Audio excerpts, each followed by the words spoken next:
Hey, I'm doing another video. This is Emily. I'm trying to become a celebrity. I want to go to Hollywood, make that big contract deal. I don't think I have a chance, but what the heck. I like making videos. I like to write. Actually, writing and making videos to me is very important because it helps me. Because right now I'm going through a tough time. I've been in the hospital many times. I'm suffering from depression. I came out just last year as a woman, but I knew I was a woman all my life, basically, since the age of 4. I have a wife, I have a son, and, I don't want to lose my family, obviously. I want to be true to myself, but with that said, I also need to be responsible. I'm not working, I've been struggling a lot. I go to the hospital. I go to 2 hospitals. Oh, Beth Israel Medical Center. I go there to see therapists and psychiatrists. And I also go to Callan Wood, which is more a community health center that caters to the LGBT community. And I went there back in April or May of 2012. And then I started on hormones around June 2012, HRT. So I'm taking estradiol and spironolactone. So the estradiol is very helpful to me because I had what you would call gender dysphoria. And what the estradiol does, the female hormone, is it suppresses that depression that you have that comes about from the gender dysphoria. And then also I take spironolactone, which is an anti-androgen, which really helps me also because it allows the female hormone to take shape and, be in control, so to speak. As Emily, I have many positive changes. And Ed was a good guy, he did good things, he was kind. I apologize for referring to Ed and Emily as 2 separate people, because the reality is that Ed and Emily are the same person. It's just that the gender now is more in line with what I struggled with internally. And I use Emily, even though it's not a legal name. I'm proud of my name as Edward, and I am a CPA, so actually my name is listed. But actually I've been speaking to the AICPA a lot of late because I'm really trying to get help from them. I'm on long-term disability, thank God, to the AICPA Insurance Trust Fund, paid by Prudential. I'm also have life insurance through AICPA, and actually I'm late with the payment, just like I'm late with my mortgage payments. And the mortgage is a problem because I'm 2 months behind. If I fall behind another month, I'm going to face foreclosure. I'm scared. I don't want to be homeless. I don't want to subject my family to being homeless. And the reality is, and I write this in my blog, and I'm not afraid to say it, because I am predisposed to depression, and if I get pushed to a point where I feel the only way I can save my family is to take my life, and if I know that my insurance will pay out, and being that I'm in pain, the sad thing is I am so happy as Emily. That's the tragedy. If I had to take my life to protect my family, which I would do in a heartbeat, because I do not want my family living in the street. The problem is that my son would not have a father anymore. And I am his father. I'm transitioning to become a female, but my role as a parent is still to be my son's father. And I'm truly sorry to have these thoughts in my head. But when you're depressed and you struggled all your life with your gender, and when you do come out, I had some positive, actually a lot of positive reaction to my transitioning, but I also have some negative, and people are either indifferent, they're in favor completely, or they're puzzled and they don't understand it. So in a sense, I've lost some friends that I thought were good friends. And, it's a shame because really, what is wrong with a guy who was born male, but in his heart, or I should say in her heart, she felt she was a female, and she enjoyed wearing dresses, and she always desperately wanted to live and be a girl. Is there anything wrong with that? Why is it that society has this view that if a guy wears a dress, that he's messed up in the head? I mean, I don't get it. Somebody has to explain that to me, because we live in a world where we're supposed to be allowed to express who we are and not be ashamed of it. We do not want to live in the closet. Believe me, I don't want to do that anymore. I've done it all my life. And I suppressed, and I purged clothes. And it just doesn't make sense. We're people too. And transgender people don't get a fair shake at life. That's why if you look at the numbers, it's a 50% or more suicide rate amongst transgender.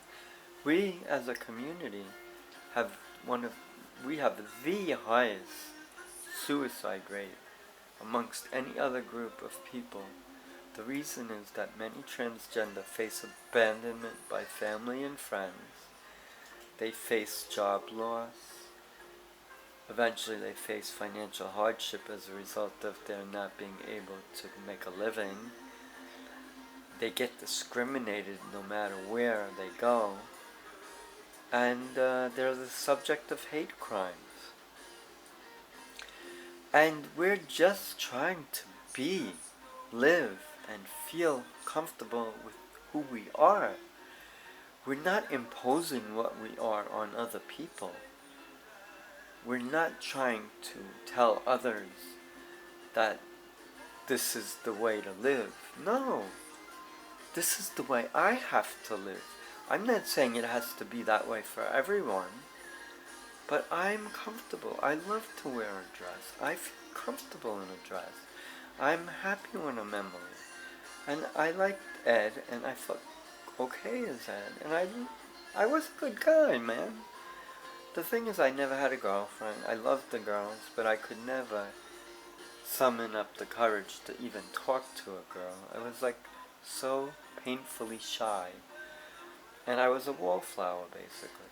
So what I did was I buried myself in my schoolwork, and I buried myself in the athletic activities that I enjoyed. I liked baseball, and I liked running.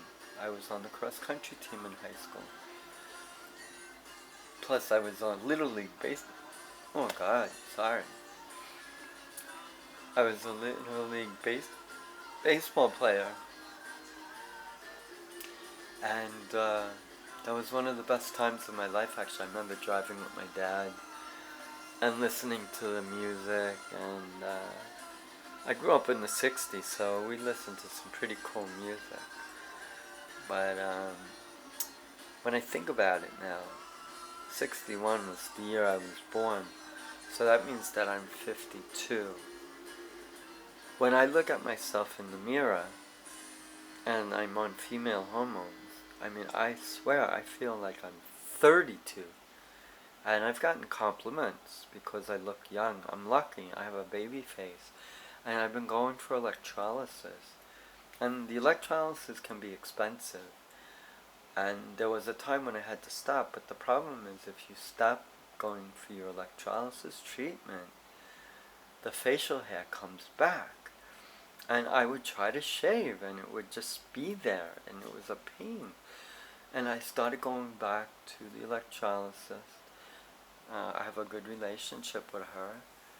She took me back in a heartbeat.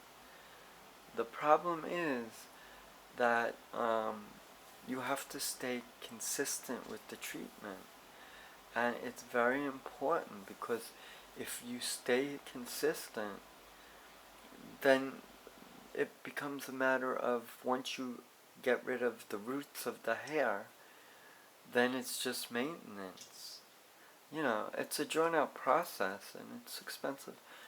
Nobody said being transgender was going to be easy, you know? I can't even fathom surgery, but ultimately that's the direction that I would most likely wish to go. I want to be a woman in every way possible, you know? Even down below, I need to have that surgery. But the problem is the surgery in the United States is extremely expensive. And if I was to go abroad, you know, it's not easy to just hop on a plane and go to Thailand. I mean, I would love to go to Thailand, but I would also love to make it a vacation for my family as well. I don't want to selfishly go to Thailand just to have a sex change operation. But Thailand is really seems to be the place to go because the surgeries are more affordable than in this country.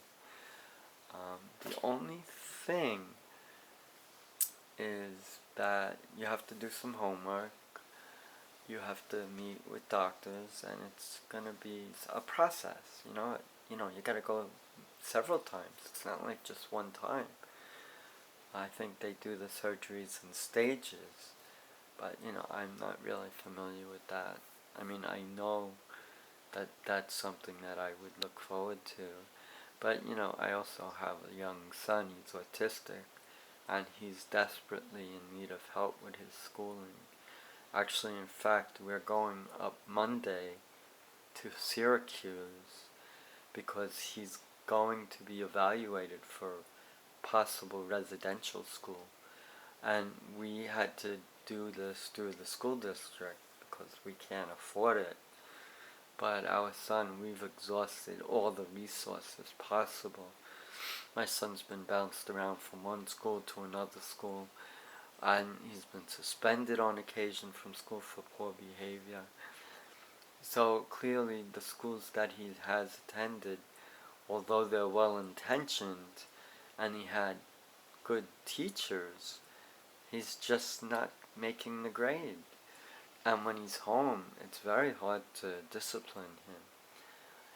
I love my son, he's a great kid, but it is very hard to deal with a child who's on the spectrum and is very demanding. And Maddie is, and the sad thing is he's an only child, so he's very lonely. And he really wants friends. The problem is that his behaviors are not the best.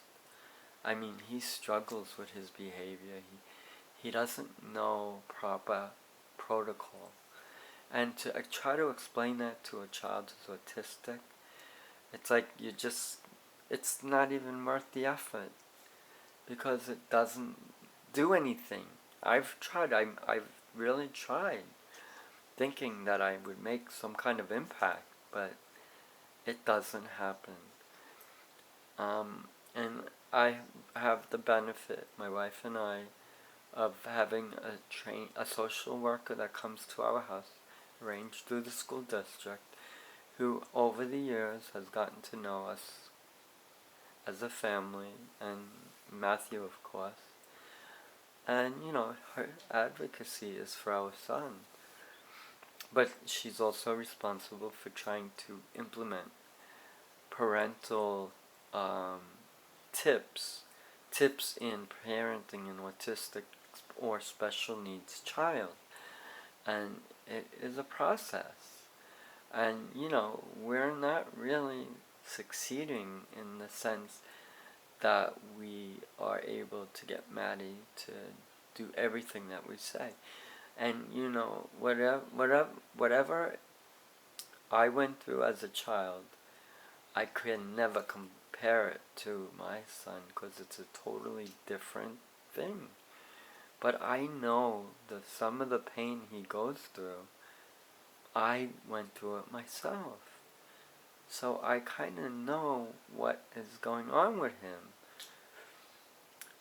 It's not for the same reasons. Mine was very specific. I identified as a girl. I wanted to be a girl. I knew I was a girl, and I am a girl. And dressing for me was my safe haven.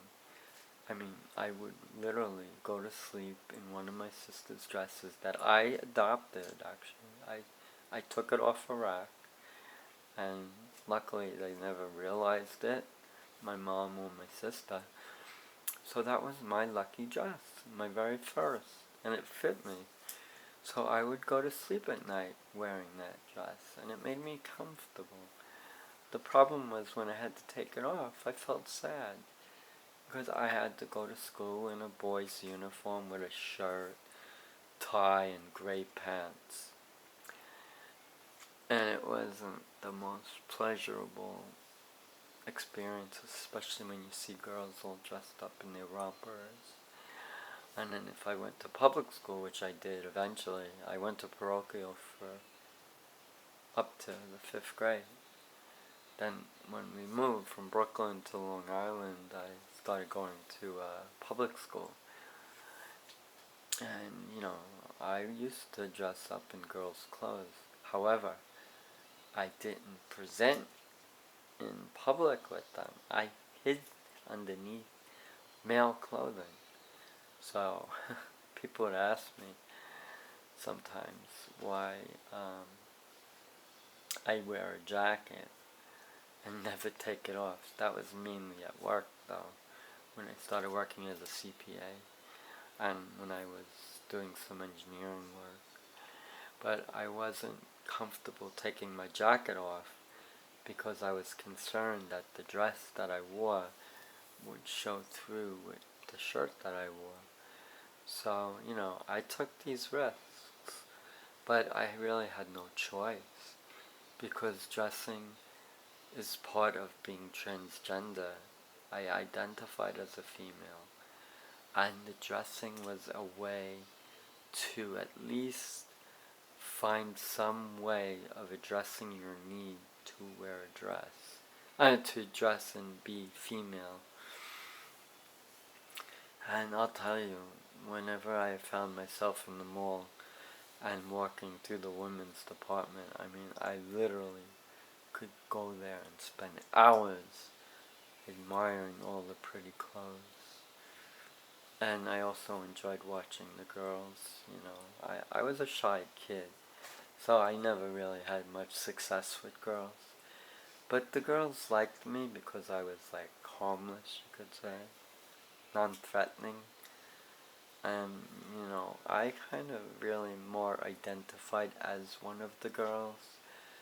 So in conversations, I never really admitted that I was struggling with transgender. But, when I was talking to a girl and I felt comfortable, I almost felt like we were girlfriends, That's how I felt. I know guys don't understand male to female transgender. Guys usually are, macho, and they would never even think of wanting to wear a dress. But there are some guys that are born with female mindsets. And that's really the whole issue with gender dysphoria, is that your mind is more consistent with that of a female, but your body is of a male. So you face internal conflict between what your mind tells you and what your body tells you. And that is one of the hardest things that a transgender individual has to face. It's sad, but I believe that there are some transgender people who live in the closet their whole life, They're afraid to be found out because they're afraid they're gonna lose their job. They're afraid they're gonna lose their spouse. They're afraid of rejection. So basically they hide it, and they feel shame. I know the feeling because I went through it myself. There were times when I needed to dress up. And when I dressed, I was happy. But those times were not always, And, I got caught a couple of times, actually by my wife, when I was wearing a dress. She said, "What are you doing?" And I kind of explained it off as that I was just dressing for relieving stress. In actuality, though, cross-dressing actually is a well-regarded activity that does help reduce stress. And many cross-dressers do it simply for that reason. Like I said, there's like a degree, there's like a spectrum. The cross-dressing spectrum side are the guys that are typical male, they're not gay, and that's one misnomer, is that many people are under the impression that if you're transgender, that you're gay, and that is the furthest thing from the truth, because most transgender people are normal, heterosexual people, myself included. I am a woman. I still have my male organs. But I am comfortable now because I am dressing as a woman. And I am actually passing pretty good. People look at me and they accept me as a woman. And it's nice, It's a good feeling because I never really thought that I would ever get to this point in my life. I'm struggling because I'm not working. I'm on unemployment. I'm on disability now with Social Security. And I'm on long-term disability with AICPA, paid through Prudential. So the monies are coming in. They're coming in at the end of the month. Plus I haven't yet received payment from Social Security disability. That won't be until November. But I'm confident that my long-term disability will keep paying out because I just got awarded Social Security disability. And I actually was very fortunate because a good friend of mine, his name is Robert Findaro, convinced me to use the law firm of Sullivan and Kehoe. And I really was very satisfied with them. They did a wonderful job. And they had given me a heads up where they kind of said, don't get too hopeful. Because normally applicants for Social Security disability are turned down on their first attempt. However, when I went for my testing, I went as Emily. That's who I am. And I also was honest with the individuals that I had the testing with. They knew my history. I had to provide the paperwork. I was in psychiatric hospitals 4 times. 3 different hospitals on 4 different occasions. And in one instance, I even attempted an overdose of aspirin and sleeping pills because I was being stressed out by the mortgage company, City Mortgage. In one day, they happened to call me 4 times. And it was so very frustrating to me. And I'm facing difficulties in keeping a positive balance in my bank account because my timings of receiving the monies are at the end of the month. but my payment obligations are all throughout the month. So the timing is not working out because money's drafting out of my account when I don't have it. So I'm like in a situation that I'm trying to figure out what I have to do, and I've made calls to see if some of my credit card companies can change the date of payment. And that's not the only kind of phone calls I'm making. I had to make many phone calls. Plus I'm advocating for my son. And it was me who got the ball rolling to start seeking residential schools.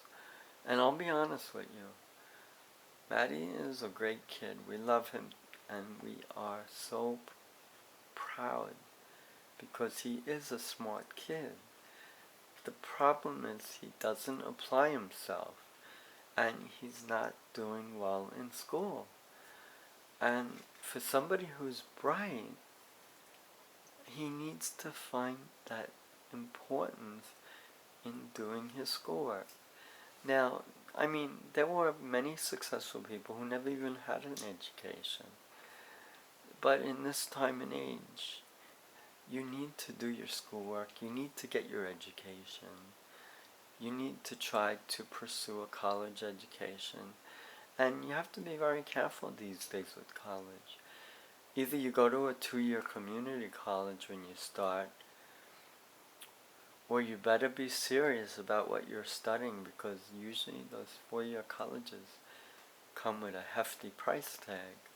And that's another reason why I wouldn't be able to do the surgery for my transition from male to female, because really I need to have money saved for my son.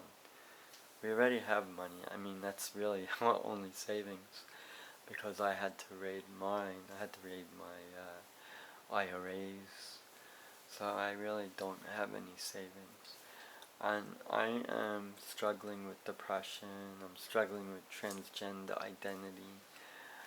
If I go back to work, if that ever happens, I've also been now dealing with social phobias, where I'm actually having attacks when I'm surrounded by several people. The irony, though, is when I'm amongst people who I feel comfortable with, I'm okay, especially transgender individuals. And I've had the experience recently of actually opening up. Normally I am a very shy person, but I enjoy going to these support group meetings, meeting new people who are on the same level as I am, and most are working professionals. And in the city, it's all male to female, the group that I'm in. But on Long Island, Garden City, it's a combination of male transitioning to female and female transitioning to male. And the funny thing is, most of my friends in Garden City are the females transitioning to become male. And they accept me as Emily, and they're very kind to me. And I respect them, you know? And it's just funny because we're kind of in the same boat. We're doing the exact opposite. And I find that kind of a little humorous. But I'll have to wrap up. I got 5 seconds left. One thing I'll try to say quickly is that I am